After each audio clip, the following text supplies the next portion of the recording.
Hello everyone, CST पर आपका स्वागत है। फ्रेंड्स, आज हमारा पीजीटी कॉमर्स 1000 एमसीक्यू सीरीज का लेक्चर नंबर 26 है, जिसमें हम कुछ 25 क्वेश्चन डिस्कस करेंगे। चलिए दोस्तों, स्टार्ट करते हैं आज का session. Question number 346, the balance of machinery at cost ₹20,000 and ₹17,000 in 2019 and 2020 respectively. The profit on sale of machinery of ₹2,000 is credited to capital reserve account. New machinery costing ₹5,000 bought in 2020 determines sale of proceed from land. आपको machinery का opening balance दिया है, closing balance दिया है, profit on sale given है और new machinery का आपको कॉस्टिंग गिवन है। आपको क्या निकालना है? सेल, यानी कि नेट प्रोसीड फ्रॉम सेल।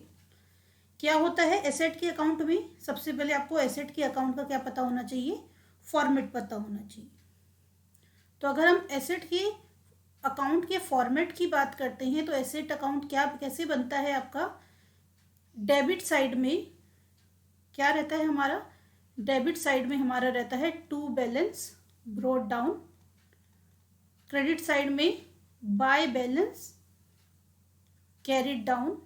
यहाँ पे टू कैश करके जो भी परचेज है, मशीनरी आपने खरीदी है, वो हम रखते हैं, यानी कि यहाँ पे कंसीडर करते हैं अगर क्रेडिट ली है तो क्रेडिटर अकाउंट, और अगर कैश ली है तो to cash account.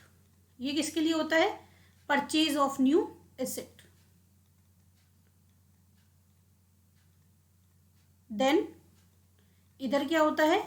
Bye cash account, अगर कैश किया है तो, और अगर क्रेडिट सेल है तो बाय डेटर अकाउंट। यहाँ पे क्या आता है? सेल्स के लिए, सेल्स ऑफ एसेट, मशीनरी हो या जो भी एसेट हो। Bye depreciation, remaining machinery and sold machinery. By profit and loss account, क्या पोर्शन आता है? लॉस का पोर्शन आता है। और डेबिट में क्या आता है? To profit and loss profit portion. यानी कि आपको फॉर्मेट पता होना चाहिए। अगर आपको फॉर्मेट पता है, ये आपके दिमाग में ये चीजें सेट है, तो आप डायरेक्टली क्या निकाल दोगे? आंसर। ओपनिंग बैलेंस है 20,000, क्लोजिंग बैलेंस है 17,000, प्रॉफिट हो रहा है इस पे 2,000 का, एंड परचेज हो रही है 5,000 की। अगर आप टोटल करोगे तो टोटल कितना आ गया आपका? 27K, और इस साइड का टोटल क्या आया? 17K। तो जो बैलेंस है वो क्या हो जाएगा? Cell proceed. तो सेल कितने की हुई? 10K की। Option number B is the right answer. तो आपको सब चीज़ों के फॉर्मेट पता होने चाहिए ताकि आप डायरेक्टली फॉर्मूला अप्लाई करके आंसर निकाल सको। फॉर्मूले अपने माइंड में सेट करते हुए चलना है। क्लियर है? Now moving on the next question, question number 347। Fund flow statement is based on the concept of. Fund flow statement किस कंसेप्ट के ऊपर बेस्ड है? Business entity, accounting period, going concern, all of the above. As you know, business entity means business का owner से separate existence होता है। Accounting period means एक particular time period होता है, it may be financial year और calendar year, जिसमें उस पर्टिकुलर टाइम पीरियड के एक्सपेंसेस, लॉसेस और इनकम एंड गेन को कंपेयर करके प्रॉफिट एंड लॉस कैलकुलेट किया जाता है। गोइंग कंसर्न का मीनिंग क्या होता है कि नियर फ्यूचर में बिजनेस को आपने शट डाउन नहीं करना है। बिजनेस रन करने का आपका मोटो क्या है? Long period of time. तो फंड फ्लो स्टेटमेंट में हम क्या देखते हैं? फंड फ्लो स्टेटमेंट में हम देखते हैं कौन कौन से सोर्सेज हैं और कौन कौन सी एप्लीकेशन है, यानी कि कहाँ कहाँ से फंड आया है और कहाँ पे उसका यूज हुआ है। तो ये हम किस लिए देखते हैं? कौन से कॉन्सेप्ट के ऊपर बेस्ड हो गया? Going concern. फंड फ्लो में हमने जो चीजें देखी ये गोइंग कंसर्न के ऊपर बेस्ड हो गई, क्योंकि हम अपना फंड मैनेजमेंट करना चाहते हैं ताकि हमें पता रहे कहाँ से फंड आ रहे हैं और कहाँ पे फंड जा रहे हैं। Now moving on the next question, question number 348. The statement which shows the periodical increase और decrease of fund is called. Increase और डिक्रीज ऑफ फंड किस में पता चलता है? फंड फ्लो स्टेटमेंट में, यानी कि option number A is the right answer. यहाँ पे आपको इंक्रीज एंड डिक्रीज फंड का पता चलेगा और कैश फ्लो स्टेटमेंट में आपको क्या पता चलता है? Change in cash statement, change in cash position,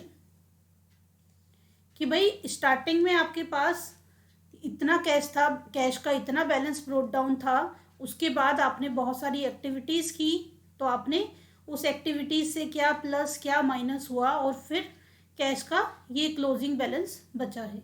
ये चेक करने के लिए क्या बनाते हैं? कैश फ्लो स्टेटमेंट, यानी कि कैश की पोजीशन किस तरह से चेंज होकर ये बैलेंस पे आपकी वैल्यू आई है। इनकम स्टेटमेंट किस लिए बनाते हैं? इनकम स्टेटमेंट बनाते हैं हम प्रॉफिट एंड लॉस जानने के लिए।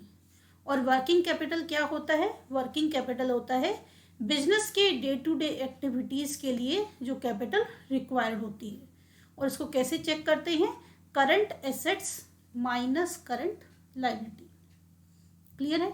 तो हमसे पूछा था इंक्रीज और डिक्रीज इन फंड, तो उसका आंसर क्या हो गया? Option number A, fund flow statement. Now moving on the next question, question number 349। Clear है? यही मैंने एक्सप्लेनेशन में नीचे लिखा है जो आपको ओरली बताया। ट्रांजेक्शन्स बिटवीन डैश में cause the flow of fund. इनमें से किस ट्रांजेक्शन से फ्लो ऑफ फंड होगा? करंट एसेट्स, फिक्स एसेट्स होगा, current assets long term liability and capital, इनसे भी होगा, current liabilities and fix assets, इनसे भी होगा। यानी कि आंसर क्या होगा आपका? Option number D is the right answer. आपसे पूछा था फ्लो ऑफ फंड, तो फ्लो ऑफ फंड में सारी चीजें आएंगी। Current assets and current liability को यूज करके, करंट एसेट्स और करंट लाइबिलिटी को यूज करके निकालते हैं इंक्रीज और decrease in working capital. Then उसके बाद हम निकालते हैं fund from operation, fund from operation, और उसके बाद हम बनाते हैं fund flow statement, fund flow statement. तो ये अगर हम फंड फ्लो स्टेटमेंट में इन तीनों स्टेटमेंट की बात करें, तीन स्टेटमेंट बनती हैं, change in working capital, fund from operation, fund flow statement. तीनों की अगर कंबाइनली बात करें तो इसमें करंट, फिक्स, सारी एसेट्स, सारी लाइबिलिटी यूज हो जाती हैं और कैपिटल भी यूज हो जाती है।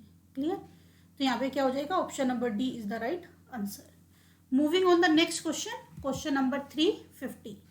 Share premium, share forfeited, profit and loss account, balance of profits are example of current assets. नहीं, करंट एसेट्स के एग्जाम्पल नहीं है। करंट एसेट्स के क्या है?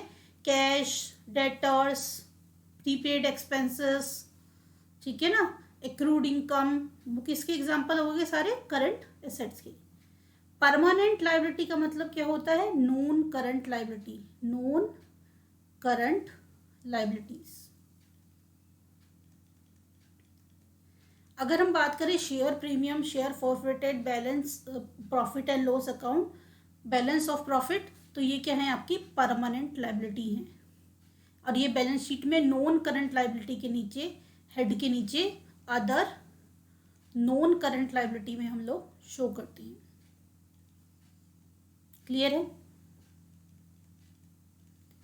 ठीक है, तो आपका क्वेश्चन का आंसर क्या होगा? Permanent liabilities. Okay, now moving on the next question, question number 351। The fund flow analysis is of the primary importance to. Fund flow analysis का प्राइमरी इंपॉर्टेंस किस लिए है? पर्सनल मैनेजमेंट के लिए? नहीं भाई, पर्सनल मैनेजमेंट का फंड फ्लो में क्या काम? फाइनेंशियल मैनेजमेंट के लिए हो सकता है। क्वालिटी कंट्रोल, क्वालिटी से इसका कोई रिलेशन नहीं है, ऑडिटिंग से कोई रिलेशन नहीं है। तो प्राइमरी इंपॉर्टेंस क्या है? प्राइमरी की बात हो रही है, तो फंड फ्लो स्टेटमेंट का प्राइमरी इंपॉर्टेंस क्या है? Financial management. Clear? Now moving on the next question, question number 352। Basically the fund flow statement is considered a tool of, यानी कि जो लास्ट क्वेश्चन पूछा था उसको इस तरह से भी पूछा जा सकता है। फंड फ्लो स्टेटमेंट किसका टूल है? कॉस्ट कंट्रोल का है, फाइनेंशियल एनालिस्ट का है, परफॉर्मेंस एनालिसिस का है, या फिर नन? तो आंसर क्या हो जाएगा? Financial analysis. Moving on the next question, question number 353। Fund flow statement is a substitute for. Fund flow statement किसका सब्स्टिट्यूट है? Income statement, balance sheet, both, none? Fund flow statement किसी का भी substitute नहीं है। देखिए कुछ कंपनियां हैं, अभी नेक्स्ट आगे हम किसी क्वेश्चन में डिस्कस करेंगे ये चीजें, कि कंपनीज के लिए 3 स्टेटमेंट बनाना नेसेसरी होता है। एक होता है इनकम स्टेटमेंट, एक होता है बैलेंस शीट, और इनके साथ तीसरी स्टेटमेंट जो बनती है वो cash flow statement. Cash flow statement. इसके अलावा जितनी भी चीजें बनाता है बिजनेस अपने यूज के लिए बनाता है, डिसीजन मेकिंग के लिए, प्लानिंग के लिए बनाता है। तो इनकम स्टेटमेंट और बैलेंस शीट तो हर किसी कंपनी में बनती है। कैश फ्लो स्टेटमेंट के लिए स्पेसिफिक रूल है, later on we will discuss it. Question मैंने इस चीज के ऊपर भी डाला हुआ है इसमें। तो यहाँ पे आपसे सब्स्टिट्यूट की बात कर रहा है, तो फंड फ्लो किसी का भी सब्स्टिट्यूट नहीं है। Clear? Now moving on the next question, which of the following is a source of fund? Source of fund का कौन सा आइटम इसको सेटिस्फाई कर रहा है? देखिए सबसे पहले आपको पता होना चाहिए सोर्स ऑफ फंड यानी कि फंड आता कहाँ से है। फंड आएगा फंड फ्लो ऑपरेशन से, डिक्रीज इन वर्किंग कैपिटल से, और किससे आएगा? Sale of fix assets, loan taken, issue of shares, ये क्या होते हैं? Source of fund. Loss from operation, increase in working capital, asset purchase, loan paid, share pay off या बायबैक, वो सब से क्या होगा? Application of fund. तो आपसे पूछा है सोर्स यानी कि किन तरीके से आपके पास पैसा आएगा। इशू ऑफ शेयर इनफ्लो होगा, रेजिंग लोन टेकन, लोन आपने लिया है उससे भी इनफ्लो होगा, यानी कि ये क्या है? सोर्स ऑफ फंड है। Sale of fix asset, sale करने से भी पैसा आएगा, यानी कि यहाँ पे आंसर क्या हो जाएगा? आपका आंसर हो जाएगा ऑप्शन नंबर डी। इशू करने से भी इनफ्लो होगा, लोन लेने से भी इनफ्लो होगा, सेल करने से भी इनफ्लो होगा। तो आपसे सोर्स पूछा था, सोर्स मीन्स इनफ्लो कहाँ से होगा फंड का। तो यहाँ पे क्या हो जाएगा? Option number D is the right answer. Now moving on the next question, question number 355। In cash flow when a firm invest in fix assets and short term financial investment result in. अगर firm ने fix asset में invest किया है और short term financial investment में invest किया है, तो हमारा क्या हो रहा है? Outflow of cash. अगर आउटफ्लो ऑफ कैश हो रहा है तो इससे क्या होगा? Increase in equity? नहीं। Increase in liability? नो, क्योंकि इन्वेस्टमेंट करने से तो बैलेंस शीट में एसेट ऐड हो जाएगी। Decrease in cash? यस, क्योंकि जब आउटफ्लो होगा तो कैश क्या हो जाएगा? डिक्रीज, यानी कि option number C is the right answer. Clear? Now moving on the next question, question number 356। A firm that issue stock and bond to raise fund result in. एक firm ने stock यानी कि shares issue किए हैं और bonds issue किए हैं, तो उससे फंड क्या होगा? अब इशू करने से क्या होगा? कैश का इनफ्लो होगा। अगर बॉन्ड और शेयर इशू किए हैं तो क्या होगा? Inflow of cash. अगर कैश का इनफ्लो हुआ है इसका मतलब क्या होगा? Increase in cash. Option number B is the right answer. Now coming on the next question 357। The purchase value of asset over its serviceable life is categorized as appreciated liability, appreciated assets, depreciation, appreciation। Question simple वही है, सिर्फ थोड़ा सा twist करके पूछा है कि जो परचेज की हुई वैल्यू है एसेट की, उसकी सर्विसेबल लाइफ पर उसको कैसे कैटेगराइज करेंगे? डेप्रिसिएशन। क्लियर? यानी कि option number C is the right answer. Question number 358।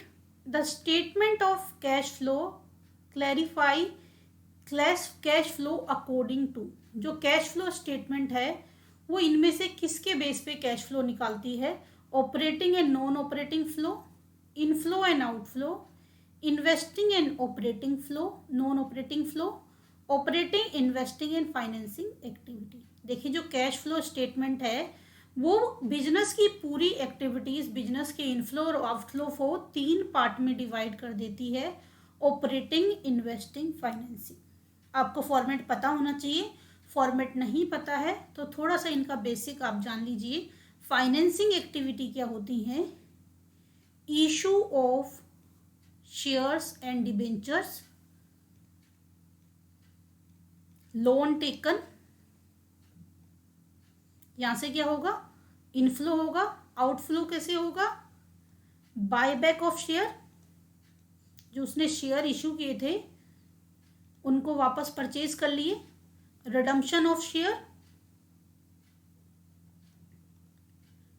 जो रिडीमेबल शेयर थे उनको रिडीम कर दिया।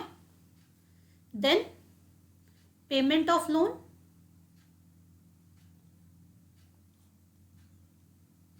देन पेमेंट ऑफ इंटरेस्ट, जो लोन लिया था उसके ऊपर इंटरेस्ट पे करना, जो शेयर इशू किए थे उसके ऊपर डिविडेंड पे करना।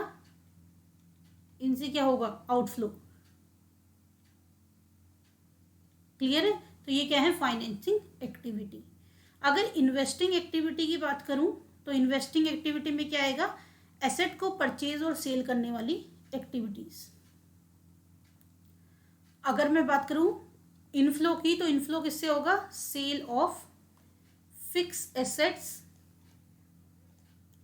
और इन्वेस्टमेंट। देन अगर इन्वेस्टमेंट की है तो उस पर रेंट मिल सकता है, प्रॉपर्टी खरीदी हुई है और उसको रेंट पे दिया है तो रेंट रिसीव्ड। अगर कोई लोन दिया है किसी को, इंटरेस्ट रिसीव्ड। अगर किसी कंपनी के शेयर खरीदे हैं, डिविडेंड रिसीव्ड। यहां से क्या होगा? इनफ्लो होगा। और आउटफ्लो किससे होगा? Purchase of fix assets and investment. तो ये हो गई फाइनेंसिंग एक्टिविटी, ये हो गई इन्वेस्टिंग एक्टिविटी, और इसके अलावा बाकी जो फॉर्मेट में बच जाती है वो क्या हो जाती है? Operating activity. वो प्रॉपर आपको फॉर्मेट पता होना चाहिए। Clear? Moving on the next question, question number 359। Cash flow example for a financing activity is. देखिए अभी पिछला वाला आपको रिवाइज कराया मैंने, तो वो इस क्वेश्चन में आपको हेल्प करेगा। इनमें से कौन सा cash flow from investing activity है? Payment of dividend. Payment of dividend कैसी एक्टिविटी है? Financing activity. फाइनेंसिंग एक्टिविटी है। रिसिप्ट ऑफ डिविडेंड, अभी बताया इन्वेस्टमेंट पे डिविडेंड रिसीव किया है तो कैसी एक्टिविटी है? Investing activity. और अगर पेमेंट ऑफ डिविडेंड होता तो वो क्या होता? आपका financing activity. Cash from customer, debtor से पैसा मिला है, operating activity. Purchase of fix asset, fix asset को परचेज किया है, इन्वेस्टिंग एक्टिविटी। आपसे पूछा था फाइनेंसिंग एक्टिविटी का एग्जांपल बताना है तो क्या हो जाएगा? Option number A is the right answer, payment of dividend. Clear है? तो इस तरह से हर चीज को अपने माइंड में आपने क्लियर करके रखना है। Question number 360, cash flow example for an operating activity. Operating activity का एग्जाम्पल बताना है।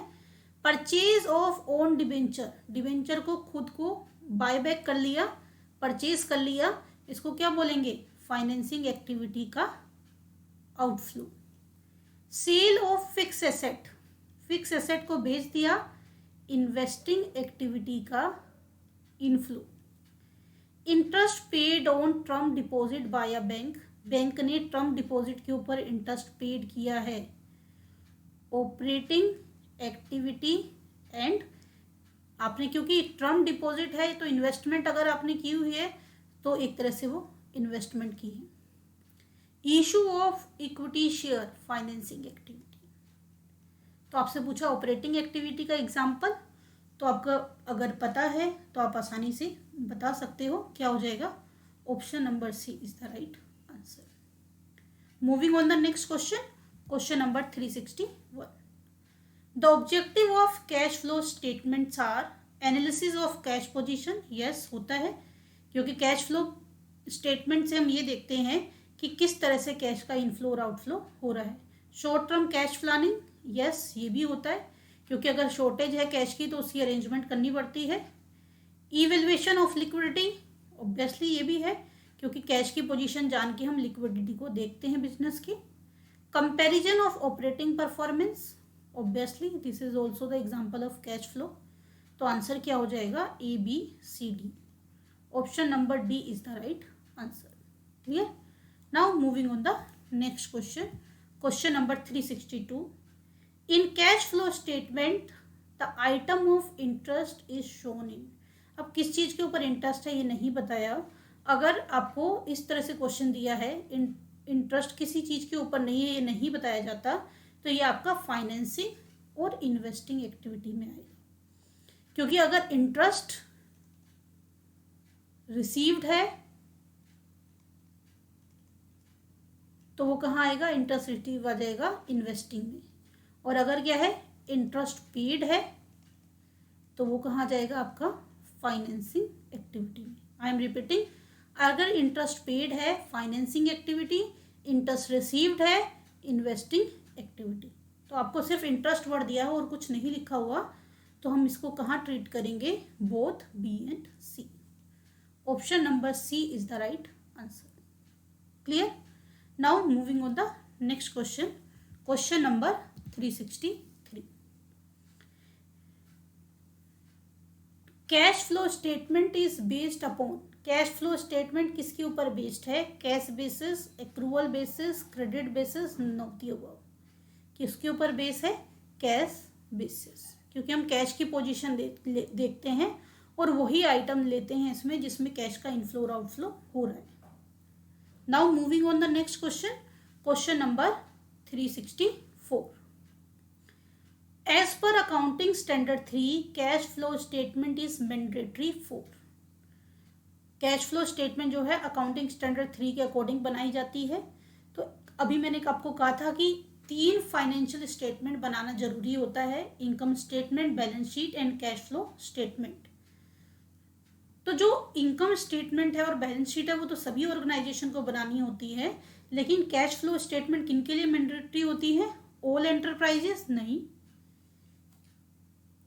Then companies listed in stock exchange, yes. Companies with a turnover of more than 50 crore, yes. यानी कि ऐसी कंपनी जो स्टॉक एक्सचेंज में लिस्टेड हैं और जिनका टर्नओवर 50 करोड़ से ज़्यादा है, उनके लिए कैश फ्लो स्टेटमेंट बनाना ज़रूरी होता है। Option number C is the right answer. Clear. Now moving on the next question, question number 365। When a fix asset is bought, बड़ा इंपॉर्टेंट क्वेश्चन है ये, बिल्कुल सिंपल क्वेश्चन है लेकिन थोड़ा सा आपको इसमें दिमाग लगाना है। When a fixed asset is bought as hire purchase, interest element is classified under dash and loan element is classified under dash. Hire purchase मतलब इंस्टॉलमेंट में आपने खरीदी है उसको, तो आप इंटरेस्ट को कहाँ दिखाएंगे और लोन को कहाँ दिखाएंगे। लोन किसके लिए लिया है, लोन डायरेक्टली नहीं लिया है, आपने एसेट को इंस्टॉलमेंट में खरीदा है, उसके लिए लोन लिया है। तो ये जो लोन है वो है आपकी इन्वेस्टिंग एक्टिविटी और इंटरेस्ट क्या है, financing activity. I am repeating, अगर एसेट को हायर परचेज पे परचेज किया है यानी कि इंस्टॉलमेंट में खरीदा है, तो जो उसका इंटरेस्ट है वो है फाइनेंसिंग एक्टिविटी और जो उसका लोन है वो क्या है, इन्वेस्टिंग एक्टिविटी। क्लियर है ये बात। Now moving on the next question, question number 366। Which of the following statement are false. Old furniture write off does not affect cash flow. Old furniture को अगर राइट ऑफ करते हैं तो वो cash flow को इफेक्ट नहीं करता है। गलत और सही, उसने पूछा हमसे फॉल्स। तो अगर ओल्ड फर्नीचर को राइट ऑफ करते तो उसका कैश फ्लो पे कोई इम्पैक्ट नहीं पड़ता, ये ट्रू है। Cash flow statement is substitute of cash account, false. Cash flow statement cash account का सब्सटीट्यूट नहीं है। Appropriation of retained earning is not shown in cash flow statement. Retain earning का अप्रोप्रिएशन भी cash flow statement में show किया जाता है, again false. Net cash flow during a period can never be negative, false. Cash flow can be negative और positive. अगर outflow ज़्यादा है इनफ्लो के कंपैरिजन में तो नेगेटिव आएगा, और अगर इनफ्लो मोर है एज कंपेयर टू आउटफ्लो तो ऑब्वियसली क्या होगा, पॉजिटिव। तो कौन से फॉल्स है, बी सी डी। देखिए हमारा कौन से ऑप्शन में बी सी डी है, option number B C D, तीनों के तीनों क्या हैं, फॉल्स हैं। Clear. Now moving on the next question, question number 367। Cash flow statement is prepare for financial planning. Cash flow statement किस तरह की फाइनेंशियल प्लानिंग के लिए बनाई जाती है, long range, medium range, short range, very long range. देखिए cash flow long range के लिए तो होता नहीं है, कैश फ्लो अपने आप में खुद क्या है, शॉर्ट टर्म का है, तो किस लिए होता है ये, शॉर्ट रेंज के लिए। Option number C is the right answer. Moving on the next question, question number 368। If 6% preference share capital of rupees 2 lakh were redeemed at a premium of 5% while preparing cash flow statement, its effect on cash flow statement will be। देखिए redemption हो रही है और redemption के time पे आपसे पूछा जा रहा है कि इसका इम्पैक्ट क्या आएगा। पहली चीज जो रिडम्पशन होती है वो रिडम्पशन ऑफ शेयर क्या है, फाइनेंशियल एक्टिविटी है। फाइनेंशियल एक्टिविटी में रिडम्पशन से क्या होता है, कैश का आउटफ्लो। तो 2 लाख वैल्यू है, 5% क्या है उसके ऊपर, प्रीमियम। 2 लाख का 5% मीन्स 10,000। 2,10,000 का क्या हो रहा है, आउटफ्लो, यानी कि पेमेंट, कैश यूज्ड और cash payment for financial activity. ठीक है, तो कितना हो जाएगा, 2,10,000।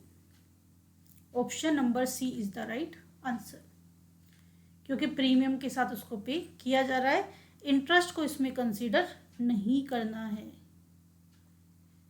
ठीक है ना, क्योंकि डेट आपको गिवन नहीं है कि कब आपने किया गया, और जब डेट गिवन नहीं होती तो हम ये मान के चलते हैं कि ईयर के स्टार्टिंग में ही हमने क्या कर दिया, रिडीम कर दिया। Clear. Now moving on the next question, question number 369।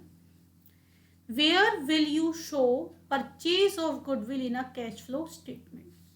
Cash flow statement में गुडविल की परचेज को आप कहाँ दिखाएंगे, इन्वेस्टिंग एक्टिविटी में। Option number B is the right answer. अगर गुडविल परचेज की गई है, यानी कि गुडविल की वैल्यू क्या हुई है, गुडविल की वैल्यू हुई है इंक्रीज, तो उसको कहाँ दिखाते हैं हम, इन्वेस्टिंग एक्टिविटी में। अगर गुडविल की वैल्यू कम हुई है, यानी कि गुडविल की वैल्यू अगर डिक्रीज होती है, तो उसको हम क्या मानते हैं, राइट ऑफ मानते हैं, और कहाँ दिखाते हैं इसको, ऑपरेटिंग एक्टिविटी में। क्लियर है।